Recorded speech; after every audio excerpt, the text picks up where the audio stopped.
Hi there, I'm the underscore twig, and I like analysing game rules. Right, quick one today, but you need a little context. I love elegant or clever mechanics. My intro is incredibly literal. I like analysing game rules. The rules themselves are one of my favourite things about a game. I actually don't consider myself an optimizer. I consider myself a rules analyst. Many of you will know that I'm a huge fan of the Nick weapon mastery and the swapping weapon rules in 5e 2024. That's because they are such amazingly clever and elegant ways of addressing an old problem with dual wielding and thrown weapons. To use a Magic the Gathering term, I'm a Mel. So, there's this new Unearthed Arcana with a new Artificer subclass called the Cartographer. And they have this feature at 3rd level called Scouting Gadgets with a sub-feature called Boost. I don't normally do this, but I'm going to read this one out word for word. On your turn, you can expend half your movement to teleport to an unoccupied space you can see within 10 feet of yourself. You can't use this benefit if your speed is 0. Now, I expect that the vast majority of you read that and thought, a small teleport, sure, sounds fine. You spend 15 feet to teleport 10 feet. That's probably not all that useful actually, just a free disengage. Yeah, I wish I was like you. This feature is actual agony. It's so horrifically painful that I need to yell about it on the internet and subject you all to this dark enlightenment so you can suffer alongside me. Right, let's start at the top with the fundamental law of 5e's horrendous movement system. Movement is not speed. They are two completely different things. Speed with a capital S is very well defined. It's the maximum distance that you can walk on your turn. It is a fixed number. I just got a page-long tangent going into more detail out of the script because it's not necessary here. Movement, on the other hand, is not very well defined and has multiple completely valid interpretations. But what we know is that it is a variable number which changes depending on how far you have moved. You can think of it like this. Your movement is your fuel gauge, and your speed is the volume of your tank. For the purposes of this video, I'll be using the interpretation that your movement starts at 30 feet, and as you walk around it reduces until it eventually hits 0 feet, and you have to stop. It's not the interpretation that I think makes the most sense, but it's the easiest to explain, and it works with a fuel gauge metaphor. So, at the top of the screen is my speed, 30 feet. As long as that is not 0, I can use boost. At the bottom of the screen is my movement. I can spend half of this to use boost. I'm going to do that now, spending half of my movement, 15 feet, to teleport 10 feet. I'm now going to spend half of my movement, 7.5 feet, to teleport 10 feet. I'm now going to spend half of my movement, 3.75 feet, to teleport 10 feet. I'm now going to spend half of my movement, 1.875 feet, to teleport 10 feet. You can do this infinitely. Under most interpretations of the movement rules, they have accidentally given the new Artificer an infinite teleport. Let's actually take this to the limit. My movement is now 0 feet. I've used it all up. I'm now going to spend half of my movement, 0 feet, to teleport 10 feet. Half of 0 is 0. Movement is not speed. Fortunately, there is a really easy fix to all this. All you do is you just copy paste from the prone condition and say you can spend an amount of movement equal to half your speed, round down. There, nice and simple. Now you just have to spend 15 feet of movement to teleport 10 feet. Wait, no it's not. That's a complete lie.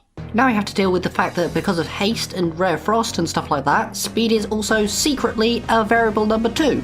And if you start your turn inside a Spirit Guardians, you can sometimes, but not always, now teleport 3 times on a turn instead of just twice. And also speed with a capital S is a completely different thing from just speed with a lowercase s. And what happens if you have a 60-foot fly speed? Answer, under some interpretations of movement, but not all, you can now teleport 4 times per turn. But if you teleport twice, then for the rest of the turn, you can only fly or teleport. You can no longer walk again. Again, this is under some, but not all interpretations of movement. And on the subject of interpretations of movement, under some especially ill-intentioned interpretations, you can still teleport infinitely. And by all that is holy, why are the 5e speed and movement rules so arcane and evil? Right, let's calm down. The rest of the subclass was pretty alright, if lacking a real sort of payoff feature. Something like the ability to draw terrain on the map. The spell list is pretty cool. Locate Object is actually one of my favourite spells. I have a full video about it. It's really versatile and underutilised. Wait, hang on. Whatsy, is Locate Object still not on the base Artificer class list? They're literally the class that cares about objects. The only other classes that don't get it are Warlock and Sorcerer. Why do I need to ask the Druid to help me find my wrench? Okay, right, again, Artificer is good. The new Replicate is lovely, and I really like Magic Item Tinkerer at 6. Peace and love. Huh, they have Dragonmarks in here. Looks like they give plus 1d4 to 2 preset skills and a couple of free spells. That's pretty cool as an origin feat. I can see myself taking that sometimes. In fact, I have a druid called Helen who would really like the Mark of the Shadow. Wait, hang on. They also give you 9 spells that get added to your class list. Damn it guys, these things are just the objective best option for like 90% of characters with spell slots. Stop doing this, please. The D4s and the free firsts and seconds were good enough. We don't need to power creep spellcasters already. Also, what happened to that thing about only taking Cleric, Druid and Wizard spells? This one has Fine Steed. Shield and Counterspell? Okay, we found the objective best origin feat for all non-arcane casters. Oh wait, no. This one gives you Conjure Minor Elementals, the most balanced spell ever made. Okay, let's just skip over a few. Last 2 feats. Potent Dragonmark. Huh. Make your Dragonmark stronger. Plus 1 to your casting stat. 9 free spell preparations, and a free 5th level packed magic slot. Yeah, okay, right, yeah, I see, right, okay. Who thought this was a good idea? No, like actually, who thought that 9 free spell preps and a 5th level pack slot was equivalent to being able to ignore cover and close range with your attack roll spells? Okay, last one, it's an epic boon. Let's see. You can cast Wish once per short rest.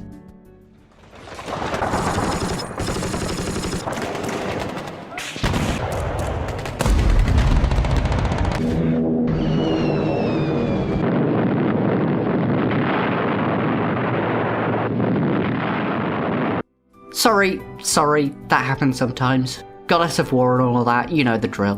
Right, Watsy, I'm going to talk to you directly here. This is your office, and this is the area of an earthquake spell. Are you picking up what I'm putting down? Not even a date with Todd Kendrick is getting you out of this one. I implore you, please do not print these feats. Artificer, I like it, good job. Cartographer, fix boost and spice it up a little bit, but then it will be fine.